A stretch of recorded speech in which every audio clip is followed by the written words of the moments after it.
It's getting cold outside. Yeah, finally. I mean, it's February 27th today. Is it? Nope, 28th. 28th. And because tomorrow is the 29th, we have a leap year, which I think is pretty darn cool. I had explained to my daughter, Callie, you've met Callie many times. She's 8.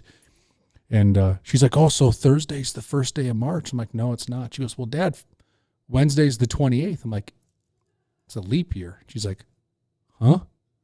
So I explained to her how it works. Some years you have a 29th day of February. And there we go. So thank you for tuning in for another episode of the Ice Team podcast. I got a good friend of mine. We've fished together a ton this winter. Yeah, we did. More than ever. I think so. By far. We've been Metro, we've been to events, we've been to Mille Lacs. Yep. We've done a number of different things.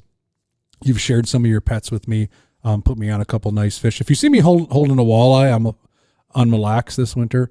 They're probably fish that Kyle has caught a few times that have named. He just let me play with his friends. Like, I don't know where I'm going. I just follow you out there and you're like, here's the structure. Here's what they do. Wow. I'm a Mille Lacs pro. But Kyle, thank you for coming on board. You've been busy, dude. Yeah, it has been a very busy winter. You have been all over the place fishing. Mm-hmm. You've been doing a ton of stuff for Shields. You have a guide service. You've worked, I think, every show that we've had at Clam, and then some, because you've done retail events and kids events and volunteer stuff. So are you burnt out? I'm getting there. I'm actually going to pick my boat up on Saturday. I'm ready for a break in the action and to just do some fun fishing, relaxing. Yeah, we've had some fun stories surrounding Kyle and other people. Kunkel comes to mind. Crazy Kunkel. I was just talking to Derek a couple days ago. He's been a very good ally of ours. Checking ice. The dude does he sleep? I don't think so, because he works overnights. Yeah. At least I believe this was his final week on overnights. Now he's on day shift, but I would get Snapchats from him at work, and then I would get to work in the morning, and he would be out on the lake checking ice, catching fish until mid-afternoon, and then he's back to work at 7 o'clock at night. Dude's crazy. It's like Danny Vu. Yes. Danny Vu's the same way. Like, I always ask him, like, when do you sleep? He's like, well, Matt, if I sleep, I sleep. I'm out. I'm done, right? Yep. And I feel like Derek's the same way. Derek will text me at 7 a.m. You fishing today? You want to meet up? Where are you going? Do anything? I'm like, oh man, I come to the office, or I'm doing this or doing that, and he hammers. He was actually the UPL was canceled this Sunday. Mm-hmm. We were supposed to be on Osakas. Conditions are tough. Some open water things are happening. Many of our viewers and listeners understand the season we've had. And Derek's out there on Monday. This is how good of a dude. Yes. Checking the ice for me. Yep. Like, I didn't ask him to. He's just like, he texts me like 7 a.m. Hey, I'm going to Osakas. I'll let you know what I find. I'm like, dude. I got a snap from him about 10 a.m. He was on Osakas, and he was sending me pictures of the ice and all that. It was not good. He didn't tell me he was out there for the UPL. He just said, I'm on Osakas. Yeah. Man, he's telling me he's found some 3 inches of ice, stuff that he said he saw some stuff he wouldn't have walked on the next day, and crazy year. So we got Kyle Lynn. He's been on our Clam Pro staff for many years. Does a ton of stuff, like we said, with Shields, with kids events, guides on Mille Lacs, has a very good guide service year round.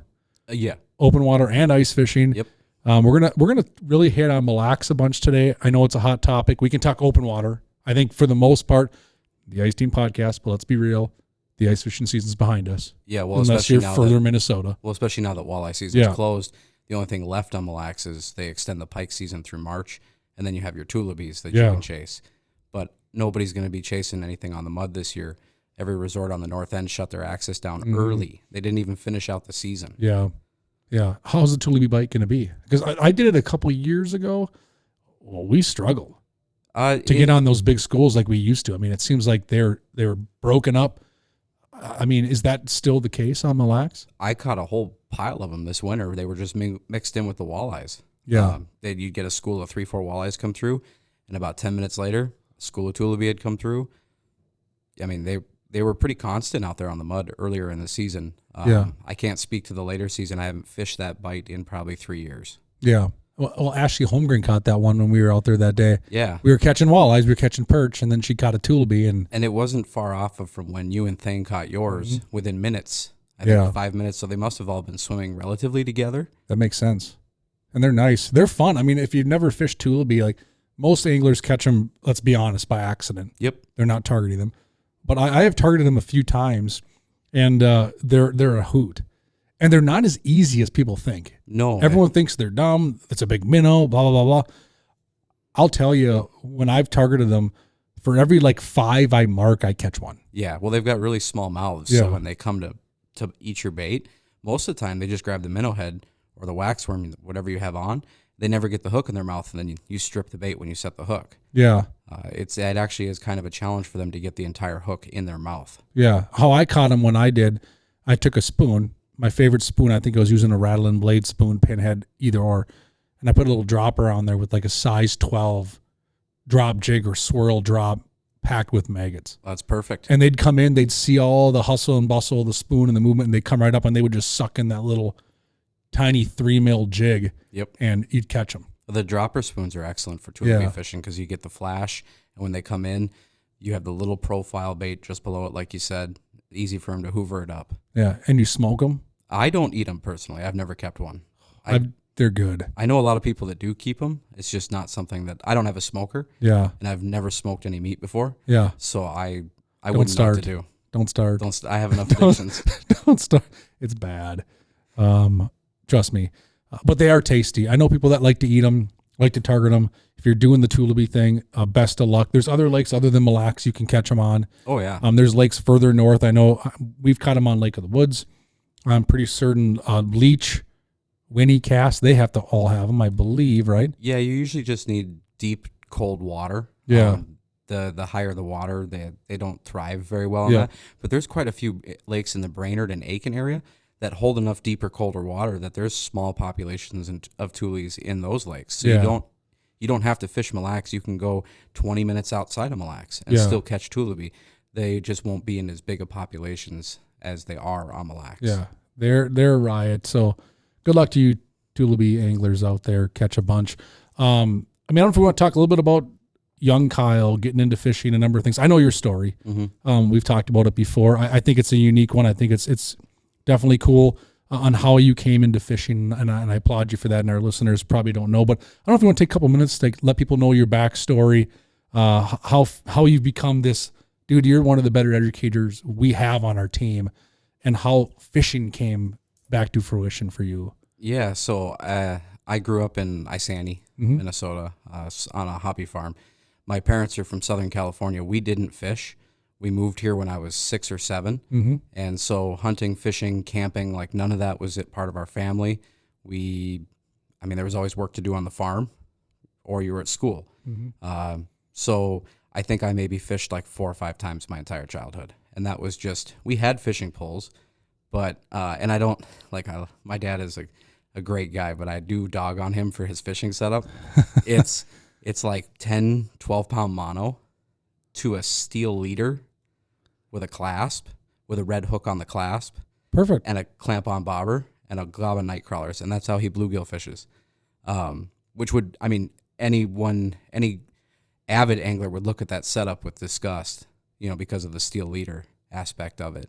And it's an 80 pound steel leader. It's not a small one, but it works for him. And that was kind of my thought on how I saw fishing as a kid. So it's probably no surprise that I didn't have a whole lot of success. But I didn't actually pick up a rod and start avidly fishing until I was 18, 19 years old. Through my younger years, high school and all that, I got into a lot of trouble with the law. Moved out of my parents' house at a very young age. I think it was 15. I didn't make the best life choices, and it came full circle on me, and I ended up doing time and went to treatment and all sorts of stuff. And when I got out, I moved to Cambridge, got an apartment, got a job working nights at Park Manufacturing, assembling wiring harnesses. But I had to fill my time during the day. So for the first month and a half, I locked myself in my apartment. I wouldn't let myself go outside because I didn't want to go back into old habits and old trends with the same old people. And a childhood friend of mine, Justin, showed up to my apartment one day, and he's like, you can't do this. It's not healthy to hibernate all the time. Let's go fishing. And fishing. Why would we go fishing? I don't have any steel leaders. Yeah, I don't want to go fishing. That sounds boring, So he drugged me to Walmart, and we bought $10 Zebcos off the Walmart shelf and some night crawlers. And we went out to Goose Lake, to the Narrows Bridge there, just south of Rush Lake. And we casted leeches and night crawlers on bobbers off the south end of the bridge. And if anyone who knows that area, it drops off pretty fast. And there's a lot of largemouth bass living under those like overhang trees just south of the bridge, and a lot of bluegills that swim through that channel.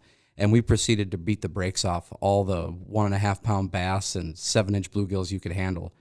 And I couldn't get enough of it. I had the most fun I'd ever had in my entire life wasting away on that bridge. And that became the new thing every day. I would get up from work at 7, 8 in the morning after sleeping for 4.5 hours, go fishing on that bridge all day, go to work all night, come home, sleep for 4.5, 5 hours, go back to that bridge. And that was my routine 7 days a week for an entire summer.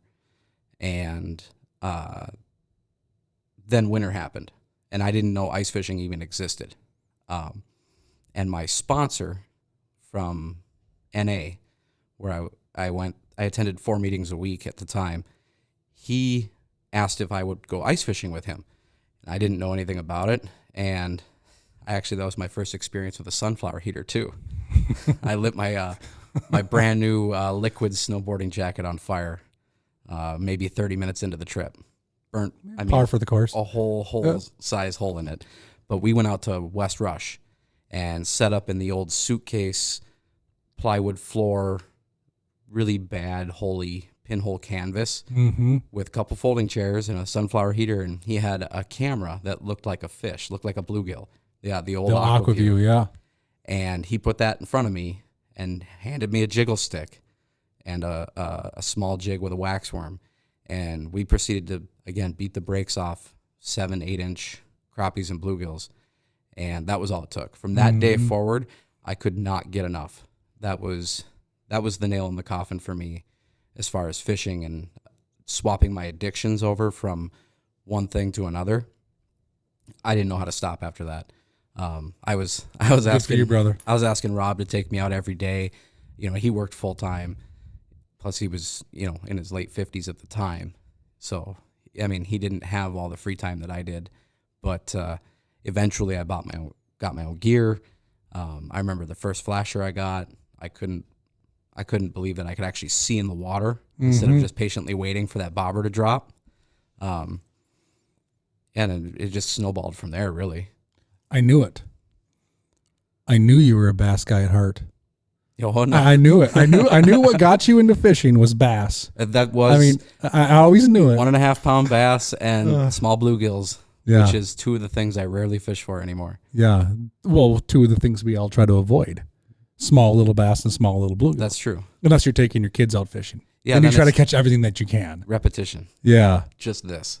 So, all right, dude, that's an amazing story, and I knew that story. Kyle and I have talked for many years, and I think it's wonderful. So Mille Lacs, explain to me how Mille Lacs has become like your baby. Like, how did that? And I honestly don't fully know that story, so I'm going to learn some of this too. How did Mille Lacs become like your backyard playground? So same thing, actually. One of the things that we did in NA was a couple times a year we would do group activities outside of the meetings, just to build camaraderie and just showcase that there's other things to do with your life than use. And one of the events we did was a McQuidd's charter on Mille Lacs. And I showed up. At this point, I liked fishing, but it hadn't really, the knife hadn't gotten in me yet. And I remember going out on this boat, and everyone was slip bobber fishing the reefs. I had no idea what I was doing, and I got skunked. It's hard to get 60 people all fish on a charter boat. Sure. It's just the way it works. But I watched other people catch smallmouth and walleye around me, and that made me mad. Like, oh, I want to catch. So I did another one. Got skunked again. I did another one. I got skunked again. 3 charters in a row. Now I'm really upset. Like, I'm starting to get it a grudge against the lake. And so then my work did a company outing, ice fishing, and I caught the winning fish for the tournament in the last 3 minutes of the tournament. And as I'm running to the weigh-in with this walleye that was maybe 13 inches, I watched another guy come out of his house with like a 25. And he beat me in the last 3 minutes of this tournament for my work. And I felt like I got skunked, even though I caught a fish. And I decided from that point on that I was done getting skunked by this lake and that I was going to figure this lake out one way or another. And now I wouldn't say I have it figured out because she always throws curveballs, but I can look back and see the determination from those 4 events that led me to, like, if you actually spend your time and your energy and pay attention and learn, you do figure it out. Yeah, and you mostly fish North End, Red Door. You go all over. I go all over. place. The only thing I'm not as familiar with is like the South End bays. I just don't spend a Cove lot and of time. walk on an aisle and things like that. I go out there early ice and then I'll tip up fish for northern. But as far as like boat fishing for walleyes and smallmouth, it's not something I'm, I guess, as comfortable with. I mean, I can do it. We'll catch fish, but I'm not going to be as confident. You got every rock on Miramar named probably. Anything from Miramar to Agate Reef is. Yeah. So guys are catching. You mentioned pike earlier. You can fish for pike on Mille Lacs until the end of March. I think it's mid-March. Mid-March. So, and those are the bays you want to be in, right? Cove, walk on aisle. There's weeds down there. And see, I wouldn't, not late ice. No, you wouldn't? I'd go out on the reefs because the okay. Tulabi are moving in. Yeah. Again, they come up onto the reef late ice, and that's where you get most of them. Well, the pike are chasing the Tulabi for yeah. because there's they're getting ready to giants spawn. on Mille Lacs. Oh, there's absolute magnums. Yeah, and all the Mille Lacs pike I've seen caught late ice, I feel like they look like rainy lake fish. Yes. Beautiful spots, dark colored, like just not what we're used to, I feel like, in central Minnesota. Gull Lake has that same kind of pike too. Yep. Just a beautiful looking, like you look at it, you're like, am I on rainy? Just cool looking fish. So an opportunity for you listening or watching, if the game fish season is closed for you in Minnesota and you're sad, go try to catch a pike the next few weeks on Mille Lacs. Yeah. Check the regulations. There are some regs I know you have to follow. Yeah, and they change them every year, yeah. so it's always a good idea to check. Yeah. I haven't looked this year, but I never heard anything about them shutting it off early. Yeah. And it's been going late for 5 or 6 years, maybe more. So I would assume. Check, though. It's always good to check regulations. Things are changing. There's been some scuttle about some change in Wisconsin, possibly after April 1st. I don't know exactly what's going to happen. I'm not an expert on it. I've seen some of it on social media. Tried to dive into some of the details. Couldn't find everything I wanted to find. Not going to talk on it. I'm not sure. I did see different things, but pretty neat. These guys and gals at the DNR offices are doing their thing, trying to figure it out to make the best experiences for us ice anglers and open water anglers as well. So, Mille Lacs, I'll tell you what, like we went out there, we went out probably, 3 miles. Yeah, it was about 3-4 when we went miles. out, caught some fish. A lot of fish moving onto this piece of structure. The one thing that always intrigues me on a lake like Mille Lacs and how big it is how many different schools of fish there are in one piece of structure. And what I learned even more after talking to you and watching and forward-facing sonar is literally and metaphorically opened up our eyes. How many like rogue little schools there are. Oh, thousands. Like 2 and 3 fish at a time. Yep. It's not like you go to Mille Lacs and you see 75 walleyes swimming with each other, right? It's not what they're doing. They're in little wolf packs, but there might be 75 or 100 fish on the tip of this piece of structure, but the tip of the structure could be a half a mile long. Right, and they just cycle through. The way I look at it is like NASCAR. You have a mud flat, and these fish are just doing hot laps. Left turn, another left turn, just going around the mud flat. And you're just cycling the schools as they come through. And it could be 2 fish, it could be 10 fish. You never know. Yeah. And I watched you chase them that day. One of the days we went out there, we went to the tip of this mud flat where you historically that week prior caught a bunch of fish. There were still a bunch of fish there. We had a major change in conditions. And I watched you, dude, just go to work. And I remember I actually made a comment to the group because I think we were shooting some stuff over here and someone was doing this and that. And I remember I looked in the distance and you were going crazy, like chasing these fish. And I looked over, I think it was at Drew, and I'm like, oh boy, Kyle's mad at him now. this isn't good. Well, He's mad at him. And I think you had a mega on. I did, yeah. And you chased this pod, and you had an upper 20-inch class fish on it. 'Cause I remember you called me, and you're like, dude, I just lost an absolute freak show into the ice. Yep, he rolled his face up, and I didn't have a good hook set in his mouth, and the treble grabbed the bottom of the ice, and he just pulled it out. But my I guess the point with the story is like as anglers, so many times, ice fishing especially, we get complacent. Like if you and I were to punch our holes on the tip of that reef and flip our fish trap and hunker down and try to expect fish to come in and out, we would have struggled that day, right?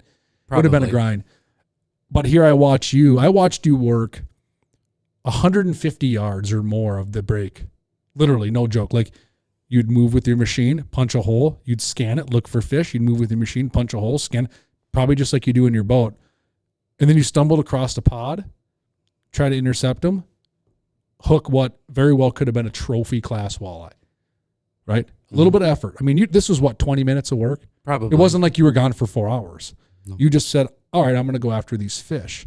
And I think as ice anglers, sometimes we can learn from that. Because I think a lot of people, what they do, especially on big bodies of water like that, they find structure, they camp on structure. Yeah, and if the fish aren't staying put on that structure or using it as a direct highway, you could be there for 12 hours and not see a thing. Yeah, it amazed me. I mean, on a lake like Mille Lacs intimidates me, I'll be honest. Like, I am far from a Mille Lacs expert.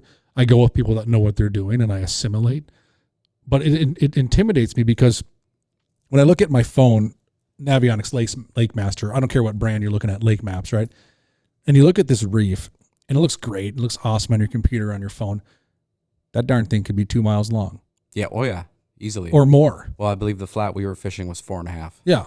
And then you start to go, how the heck am I going to chase these things? I guide in the Twin Cities where the structure I'm fishing is like 40 yards long. You can walk that. I can drill it out and figure out where the fish are in that piece of structure and move and then quick. 4 miles?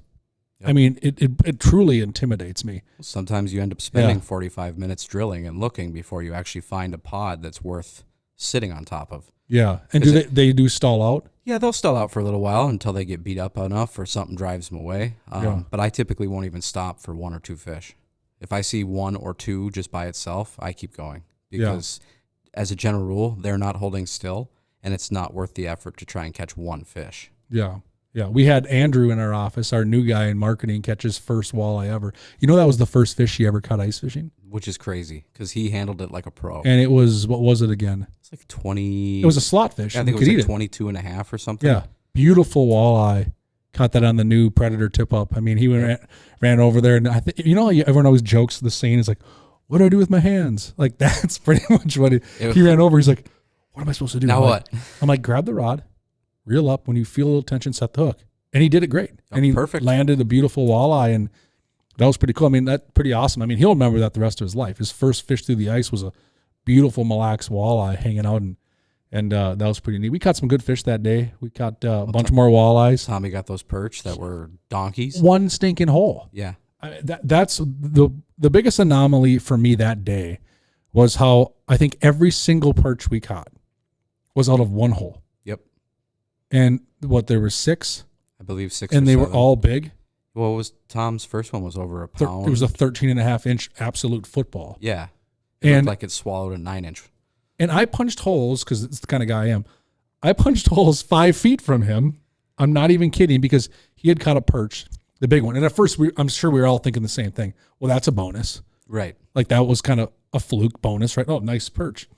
20 minutes later, he catches another one that was probably an 11-incher. Mm-hmm. I'm like, darn, dude, that's the same hole. 20 minutes later, he catches another 11-incher. I'm like, dude, no. There's something to your spot. So I remember I actually punched us, from me to you, for watching in the camera, I punched a hole next to him. Mm-hmm. I didn't even mark a fish. And he proceeded to catch 3 or 4 more out of that hole. Yep. Same exact hole. Now, what do you think there is to that? Do you think it's a coincidence? I think they were just coming from the other direction. Yeah. From his backside. I just picked the wrong way. You were on the wrong side of him. Probably. You see that was awesome. You see that a lot. I've had that. Well, Derek's been out with me, on trips, and I'll catch 4 or 5 fish right back to back to back, and he won't even mark one. And that makes sense. Because they're coming from my left, and he's on my right, and I just get them before they can see him. Yeah, you're better than him. I didn't say that. I did. Sorry, Derek. But I will say, for all the perch enthusiasts, this year alone, when I was pulling spinners out there on the mud this summer, I couldn't keep my crawler harness down because the clouds of perch were 100 fish thick, and they were all big like that. I was having 11 to 13 inch perch choke a double hook crawler harness all the way to the second hook. I bet you in the next year and a half, the perch bite that people remember from a decade ago will be in full swing again. Because if you go back to the beginning of the year and let's say like Beachside Resort, you go look through their photos, the amount of quality perch that their clients put on the ice consistently weekend after weekend is astounding. Yeah. It's something the South End hasn't seen in a decade. I was going to ask you about the perch fishing because I've heard rumors that it's coming back. It's coming back hard. Because when I was in high school, let's say I graduated high school in 2001. So this would have been like 98, 99. I was like a freshman, sophomore. I had a good buddy, Charles. His dad had a house out of Max Twin Bay, and we'd go out to that South End and we'd fish. We weren't fishing the deep stuff. Mm-hmm. We were that 13 to 18 foot gravelly stuff. I remember we could see the shore. And I remember in high school catching stupidly big perch all the time. In fact, I had a 15.5 incher in my parents' freezer for about 6 years. Did it ever make it to the wall? Freezer died and everything croaked. My mom threw it out. Oh, no. But I was 15 years old, no money. I catch this perch that I think is the biggest one the country's ever seen, right? You don't see 2 pound. It was 2 pound fish. Well, 15-inch perch is a big perch. Didn't think anything like that exists. We had caught a whole bunch of fish that weekend. A lot of 9 to 12 inchers, right? Perfect eaters, a pile of them. And then I catch this absolute freak show. And I'm thinking, I looked at my buddy Charles. I'm like, dude, this has got to be the state record. And he laughs at me, and his dad laughs at me because they were Mille Lacs nuts, right? He's like, no, that's an upper end fish, but no, it's not a state record. And I'm like, the thing is, it's stupid. And they convinced me to keep it. They're like, you should mount that. I'm like, all right, whatever. I don't have any money. Wrapped it in a towel, brought it home, put it in the freezer until it got thrown out 6 years later because the freezer took a poo-poo. Oh, that's the price you pay. Yeah, 15.5 inch perch. I remember I got a picture of it on my wall or at home, my parents' house, of me holding, we got all of our perch on the ice, and then I'm holding this stupid looking cascade looking thing in my hand, wearing a pair of jeans and a pair of Sorel, the tan colored boots that every kid had. But looked like a schmuck. You won't forget it. Oh, never. I remember how it was so cool. I mean, the one thing I remember about perch back then, which is probably still true, is we had an underwater camera. This was like right around when Markham came out with the one you could push a button and it would spin. Oh, yeah. Like the Markham 360. Yeah. I think it was like right around late 90s or whatever.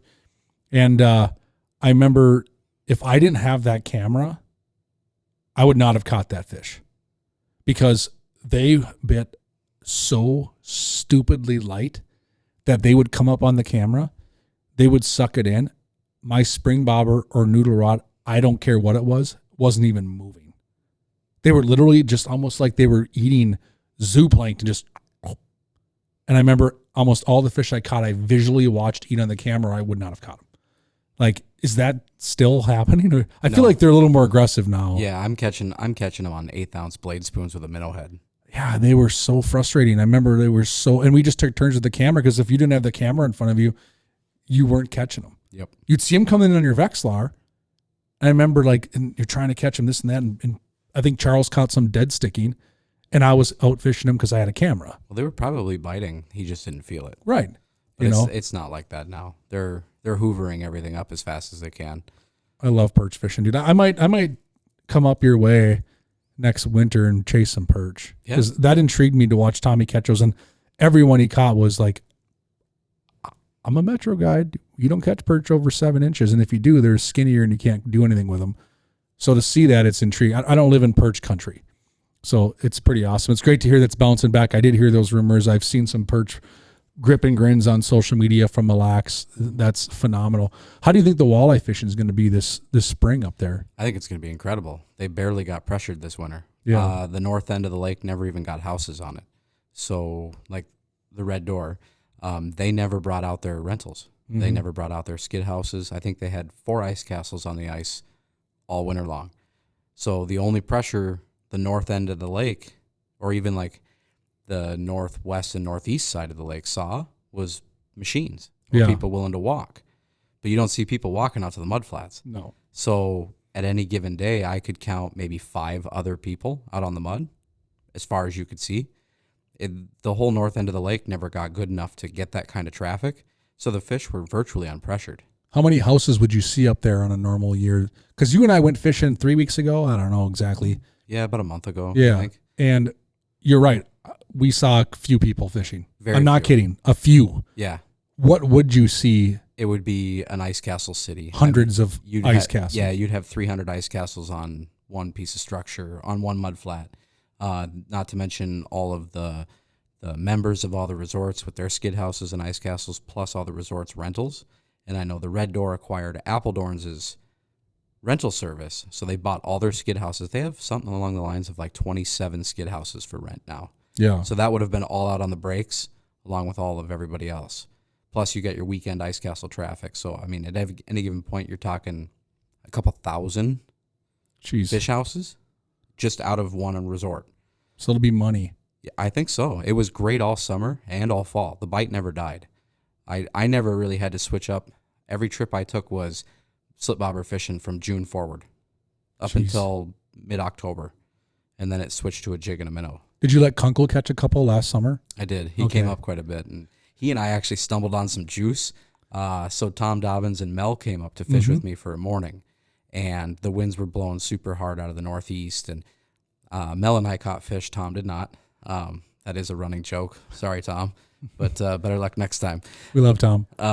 So they ended up leaving because they just got we were beat pretty bad from the wind, 3-4 footers.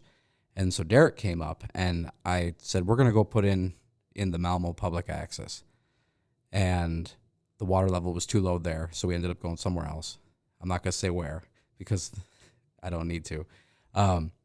We ended up stumbling on this little divot about 50 yards from the access that was in about 8 feet of water, and it sunk down to 11 and came back up to 8, and there was a little bit of weed growth and rock around it. And we put spot lock on the trolling motor and proceeded to bobber fish this hole for 5 hours and never loaded moved. with walleyes. Never moved. We went through 2.5. Where was that again? 2.5 pounds of leeches and 2 flats of crawlers between the two of us in 5.5 hours. Ugh. By the time we were done, my hands were bleeding and his were bleeding, and I looked at him and I'm like, I don't know what just happened. Like I feel like I was just used by the lake. Did you fish that spot again? No, because I went back and checked it probably 2 weeks later. I was going to ask. It was empty. Yeah. It never got populated like that again. But we caught them all. We hit it just right where they just never stopped cycling through. They'd come in 4 or 5 packs. One of them would be a smallmouth. The other 3 would be walleye. We'd get them all, and then 5 minutes later, another pack would come in, and it was like that all afternoon into the night.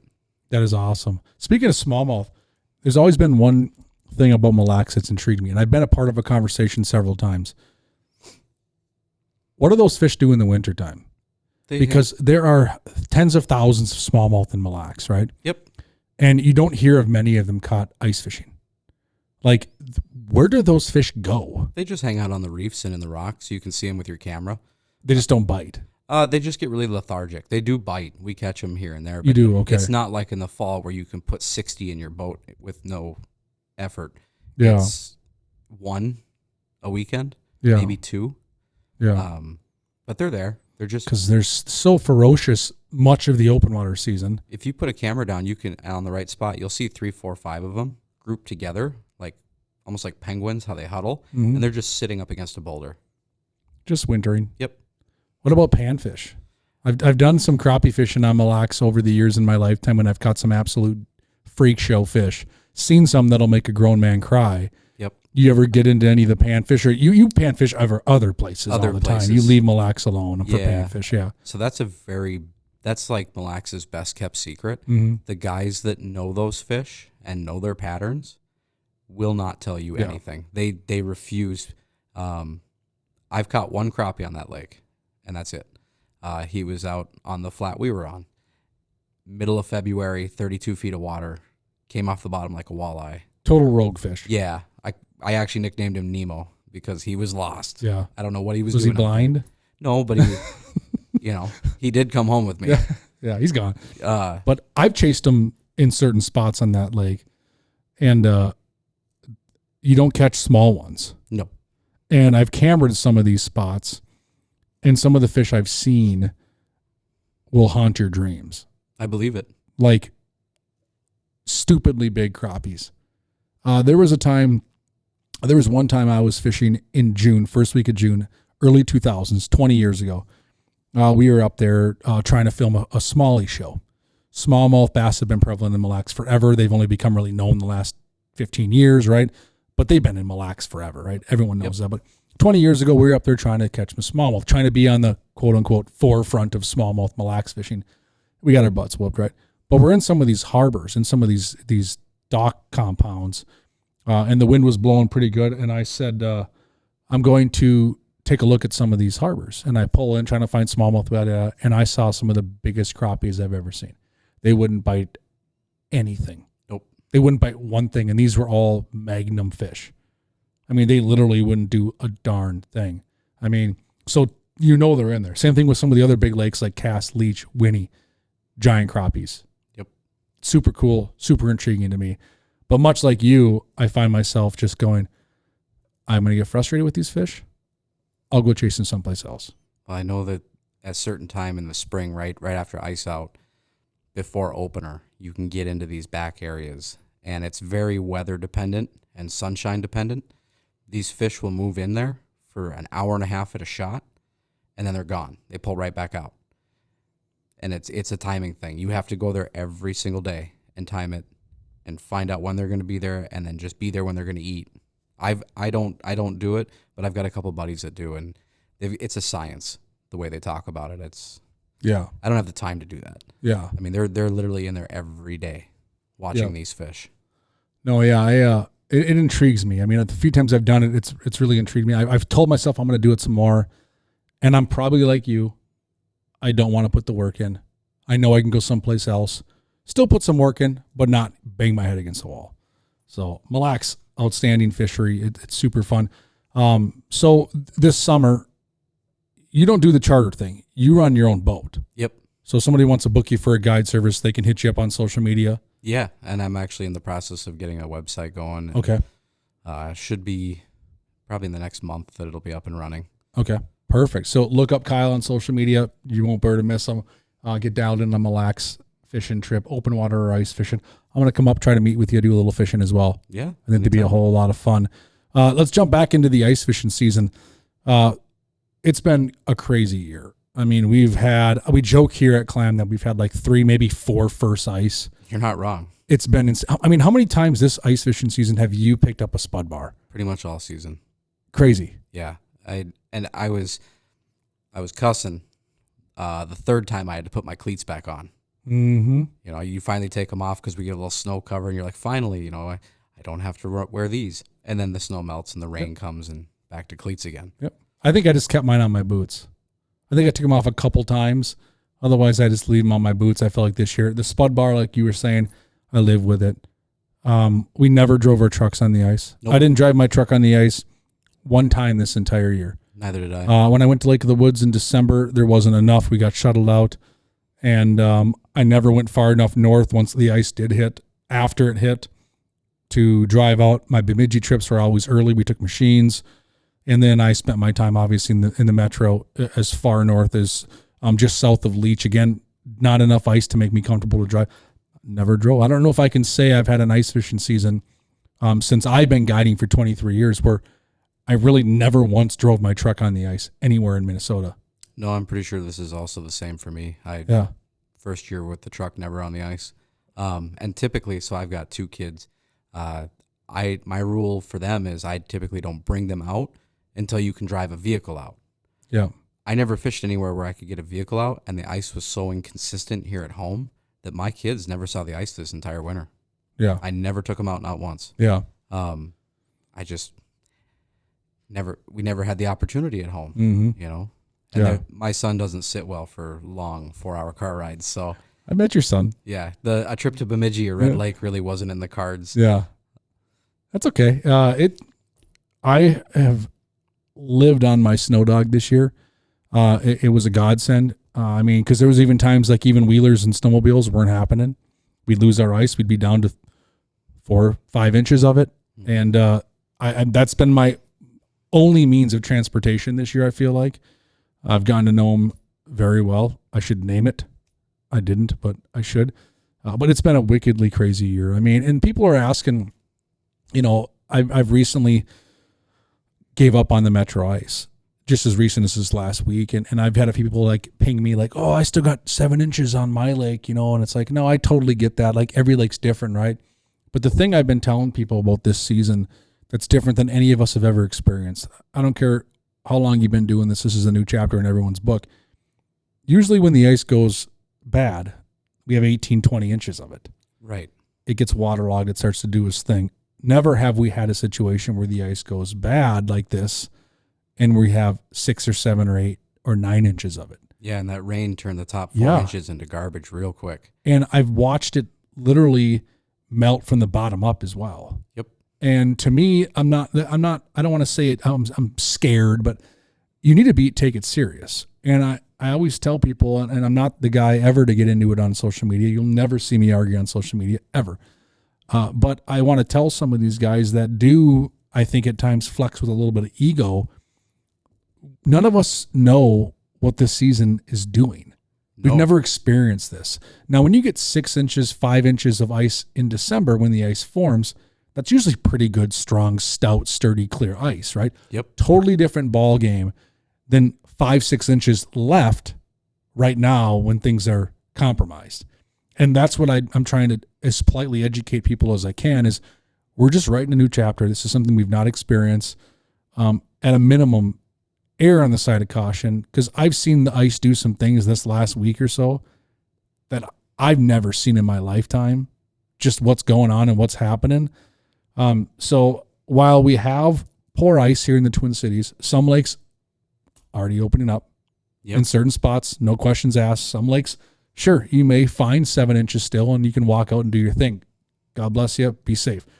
But you can go a little further north. So if you are that ice fishing nut, like we all are, any of you listening or watching, you're an ice fishing nut, welcome to the club. Sorry. That's why you're listening to an ice fishing podcast. You're stuck with us now. Yeah. Go a little further north. I mean, so many people are like, it's done, it's over. Like, it might be done and over here in south. But there, you could take a 2-hour drive north and find some safe ice. Now, again, every lake's different, so it doesn't mean go 2 hours north and you're fine. But you can go a couple hours north. We still been fishing this week. I'm going to go out tomorrow. I'm going to go out Friday. I just got to get up maybe a little earlier. Yep. A little more sacrifice, drive a little further, burn a little more gas to get on some ice. I mean, Red Lake, they're still driving trucks out if I believe right. As far as I saw. I mean, they still got a bunch of ice. I mean, Lake of the Woods, tons of ice. Cass, Leech, Winnie, spots you can get on. I mean, there's resorts shutting down too, call ahead. But if you're still that ice fishing nut that we know you are, there's places to fish. Yeah, you even go by Bemidji and, Ely and all that. There's plenty of ice up there. Devils Lake, North Dakota. Yeah, they're driving. KOD, Knocked Outdoors. Danny and Mao are out there. I don't know if anyone is following them guys on social media. I didn't Danny see just got like 29.5-inch walleye, I think, yesterday on Devils. Wow. An absolute super tanker. Heck yeah. Yeah, Mao was holding up some white bass that look like hubcaps. There are some huge white bass in there, and the two of them, they know that bites very well. Every time they go, I'm always impressed by the size of the white bass the two of them get. Yeah, they catch them. They catch them good. So Devils Lake, I had guys texting and commenting on some of my posts that I made about certain areas of South Dakota. Phenomenal ice still.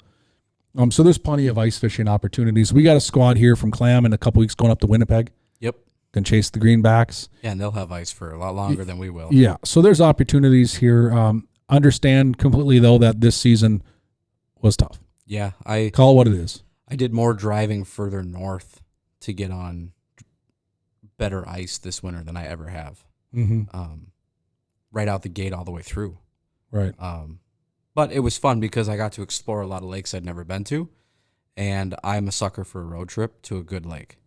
Like, driving 4 hours doesn't hurt my feelings because I'm just as excited about the adventure to get there as I am about the bite that awaits me. Yeah, I'm the same way. It's half the fun. Yeah. So you don't know what's going to happen. I mean, I like to fish new lakes. I mean, you mentioned the fish houses on Mille Lacs, this and that. It was the same in the Metro. So there was no one out there doing it. No, there was very few ice castles. And I use it as a clean exterminate, whatever brand you have, Glacier, Nordic, whatever. There weren't a lot out there. And but the one thing, and we talked about this morning, a handful of us back in the warehouse, our fish did not get a ton of pressure the last couple of years. No, with all the snow last year and nobody being able to get onto the water or onto the ice because of all the slush, to this year with not enough ice. Yeah. I think next year this spring going forward, we're going to see some massive year classes come from this. Yeah. There's just kind of a saving grace. And if there's a silver lining in seasons like this, if you are that avid angler like we are, and you care about the resource, these fish didn't get beat up. I mean, the crappies, the bluegills. You think about some of these fish that are the most susceptible to over harvest and pressure in the wintertime because they school and they sit over basins and they sit over depressions and deep holes, and they're very, it's not like in the summertime where they spread out and even your hardcore crappie guys in the summer go, I'm done doing this, right? I'm going to go bass fishing or walleye fishing. In the winter, it's not the case. The bluegills and the crappies in the Twin Cities are what get pounded during the ice fishing season. Yep. It's not the bass. It's not even the walleyes, you know? Not really. Well, those fish didn't get pounded. So my theory is that we're going to have some really good ice fishing seasons coming up when we get back to quote unquote normal. We have a normal ice season next year, which we will have, I hope to promise. And fishing's going to be good. So like I said, if I'm a half glass full kind of person, you look at years like this and you go, maybe this is just what we needed. Not necessarily for our psyche, because we're all like, this is a bummer. No, but for our resource and our fishing. Yeah. It hit the reset button on absolutely thousands of lakes. 100%. I mean, there's a lake that you and I both know that had its own issues in the last year, but it hasn't seen any pressure in 2 years. Yeah. And it's going to bounce back. And it's going to bounce hard. And I'm very excited to get back out on it. So winter kill. I'm not an expert on winter kill. I would imagine we're going to see not a ton of lakes winter kill this year. No. We didn't get a lot of snow. We didn't get a lot of thick ice. There was still green weeds standing 6 feet tall on Mille Lacs. Yeah. 3 weeks ago. Yeah. Those should be dead, shriveled up in the rocks. Yeah. We fished a lake last week as a team, and I remember seeing weeds like 12 feet up. Yeah. On some spots. And 20 feet of water and 10, 11, 12-foot tall weeds. Yeah. In the end of February, I remember going, whoa. I think that might actually contribute to why the bite was so good for so long this year, too. It's because there wasn't a lack of oxygen. The sunlight made it in there. The weeds lived. The fish were oxygenated plentifully all winter long, so they never got slow. Yeah. They never got lethargic and lazy. Yeah. That's crazy. So hopefully, again, we have protect our resource in more ways than one. Yeah. But, you know, it is a bummer, though. I'll admit, like, ice fishing for a lot of people, I know of you listeners, like, you look forward to it. It's a small window already. I look at, like, our UPL season. We're supposed to have 4 tournaments. One.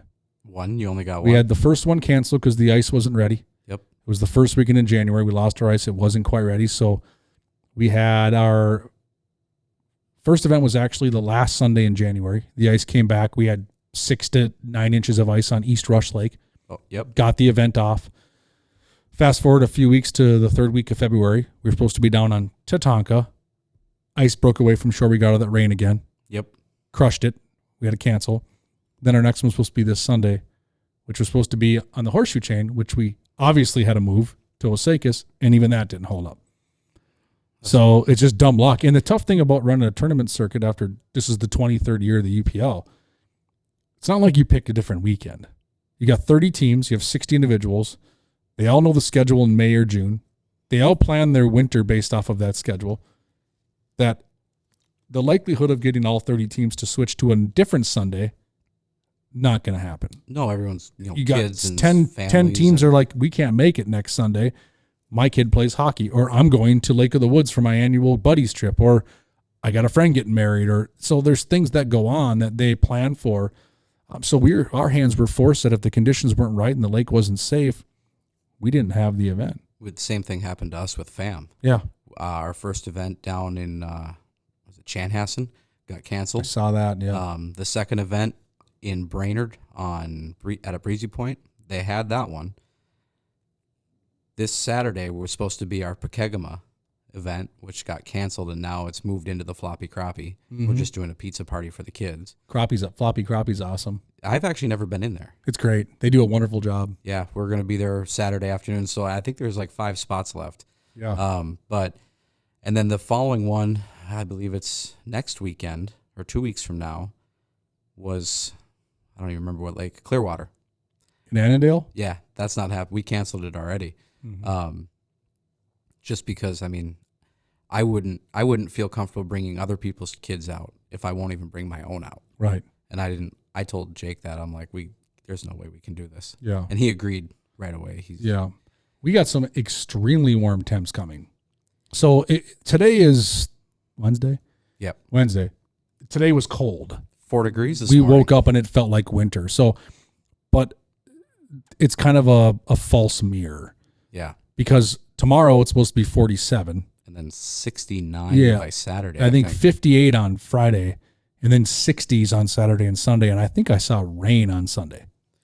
60s and rain. And the next week didn't look that much colder. No, it's 50s. So, I mean, you look at that, which is absolutely insane for the first week of March, let alone February.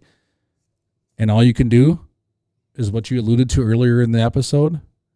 Start playing in the boat. Yeah, so this last weekend, I put all my ice gear away because I'm done making the long drives. I'll just go get the boat. And I was telling myself while I was doing it, never ever have I put my ice gear away before the 1st of April. Usually I'm fishing through the mid of April. And it's the second to last weekend in February, and I'm putting my gear away for the season. Yep. It didn't feel right. Tony Freund actually came to pick some stuff up from my house, and he looked at me. He goes, "Are you putting that away?" I said, "Yeah." He goes, "It's only February." I said, "I know, but I've got open water by my house now." Mother Nature doesn't know it's February, clearly. Right. She thinks it's done. Yeah. It's funny because, I've seen birds try to land on the water that's on the ice because their internal clock must think it's warmer than it is outside, and it kind of is. Yeah. I've seen them come down, slide on the ice, look extremely perplexed, and then walk around for a few, and I think if they could scratch their heads, they would. Probably. And they fly off. I've had songbirds in my yard for weeks now. They're not supposed to be back yet. Not for another month. Easy. Yeah. I woke up to the sound of songbirds last weekend. Man, it was, I'll tell you what though, talking about the fishing conditions, and I've said this in my weekly fishing report, is the bite's been good. Very. I mean, how you get out and you get those late ice flurries or the early ice flurries. We all know that middle 6 weeks of ice fishing is the toughest. It's always been that way, right? Thickest ice, least amount of light penetration, cold. You get the big squeeze, the things we all learned from fishermen over the years.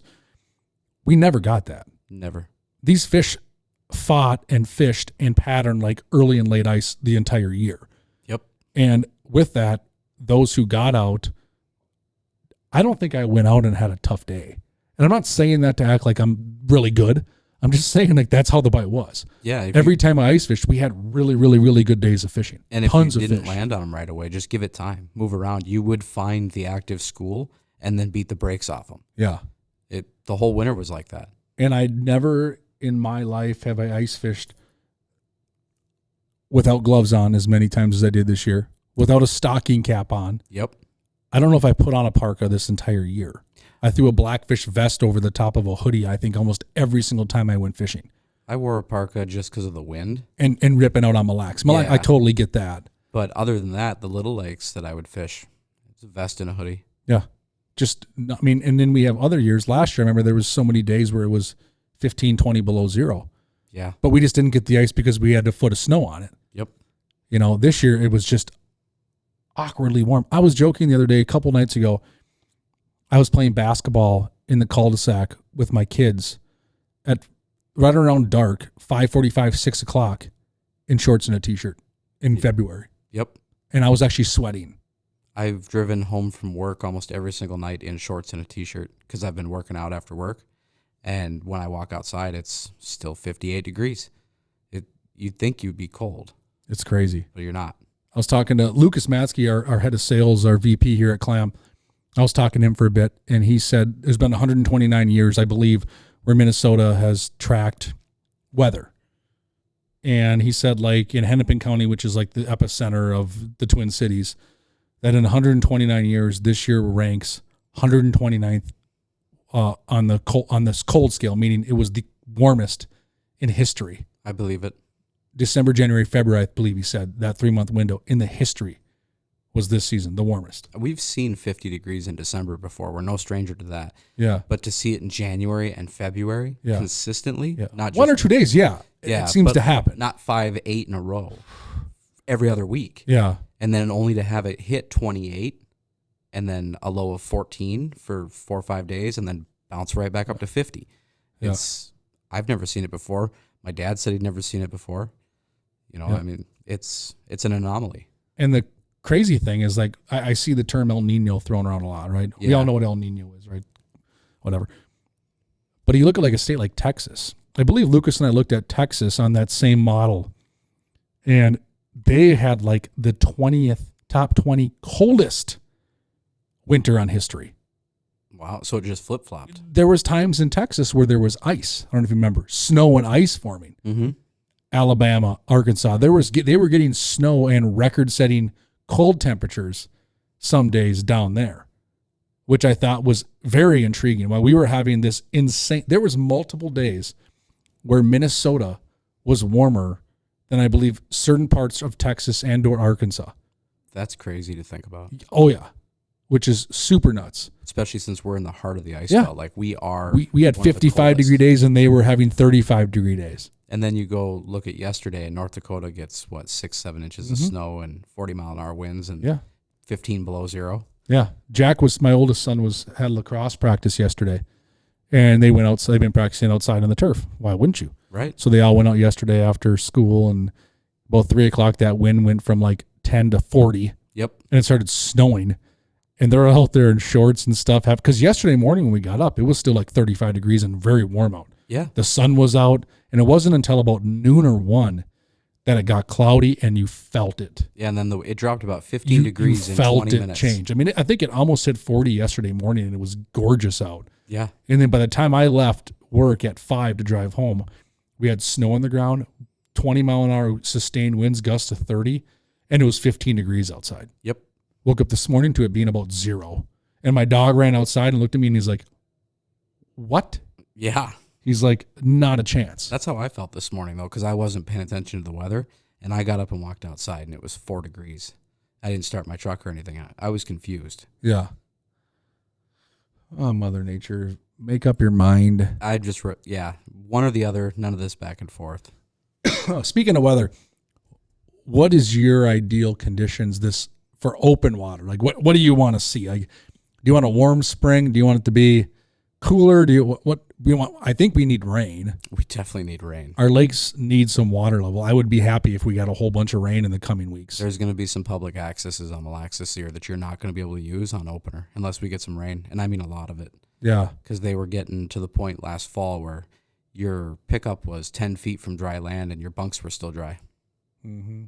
So we definitely need the water. As far as what my ideal spring would look like, it would be, a little warmer, I guess. I like 50 degrees. That'd be nice. Yeah. Just the wind is the biggest thing. Yeah. I don't maybe a hoodie on in the mornings. Yeah. Yeah. I don't like playing in 5-footers. Yeah. Are you going to do any crappie fishing in the boat? Yeah, I've actually, Derek, Kunkel, and I, and then a guy I used to work with, Dalton Shadeen. The three of us are registering for Mike and Allie's Memories Made. I'm going to that is April 28th. I'd have to look at my calendar. I don't remember. I think it's the last. I just know registration opens up this Saturday morning. Let me see. I'm pretty sure it's the last 27th or 28th. It's that weekend, I believe, of April. But check it out. You can go on Facebook and type in Memories Made Guide Service. They have an annual crappie tournament on Lake Minnetonka. I think them Hunyucks have won it every year. Yeah. Griff, Waldo, and Shane, I think, win it every year. And the smiles that they have on their faces as they're walking up to the podium. They're getting 10-plus pound bigs every year. And I know like Katarina and Hilla and them try to challenge them. Behind him. But I think those guys got it in the bag at least 2 years in a row. Was it been 3? I think it's the last 2 for sure. Yeah, and Gazzoni had to jump in the lake one time because he made a bet with said group. Yep. Or someone that they'd have a bigger weight, and they didn't. I remember seeing. Right off so the there's dock. some fun shenanigans going on. Oh, yeah. Super cool tournament. Minnetonka in the spring is fishy.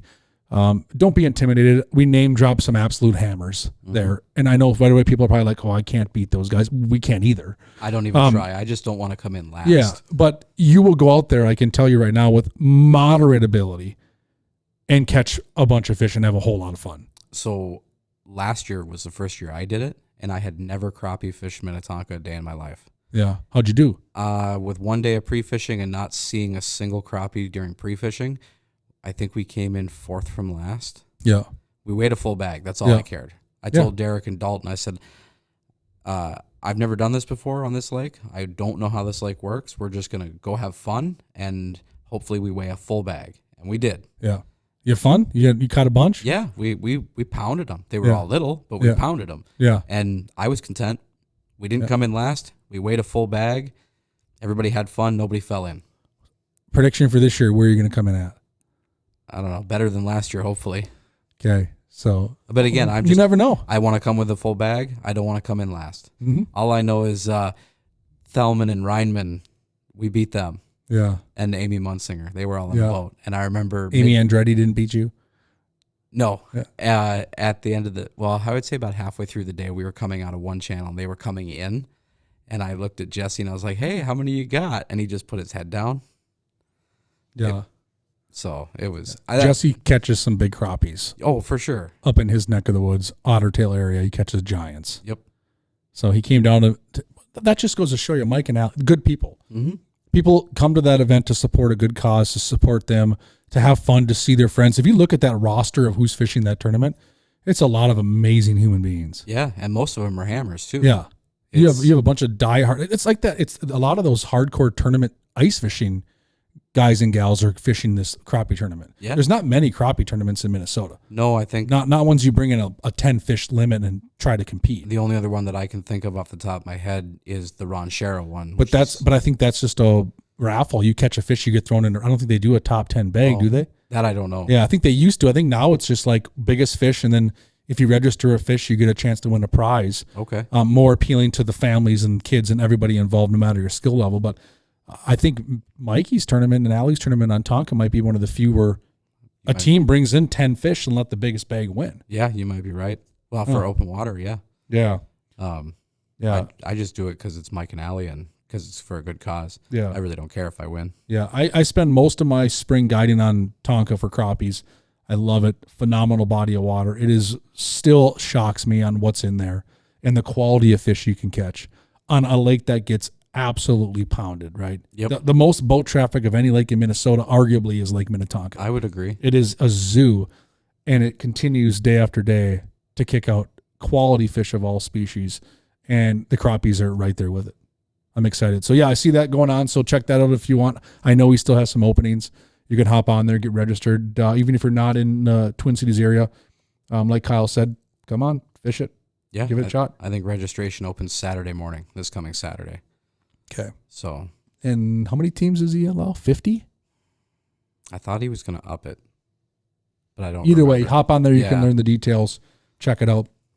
I'm right there with you, man. I got a few more days of ice fishing. I'll probably be wrapped up here in the next week. Yep.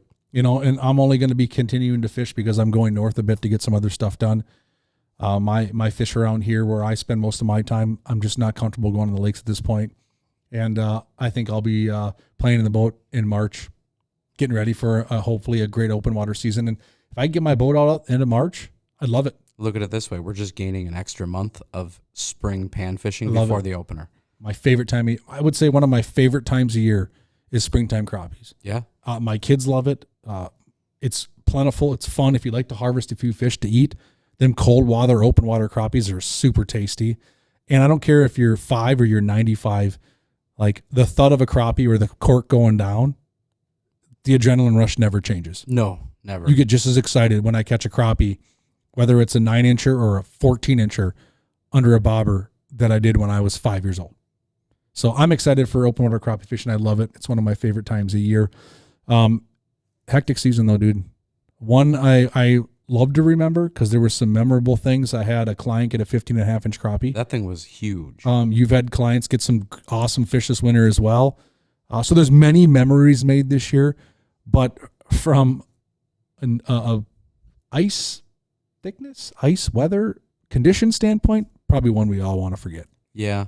I'm ready to just wipe the slate clean and move on. And hopefully next year we have a fantastic, good lack of snow.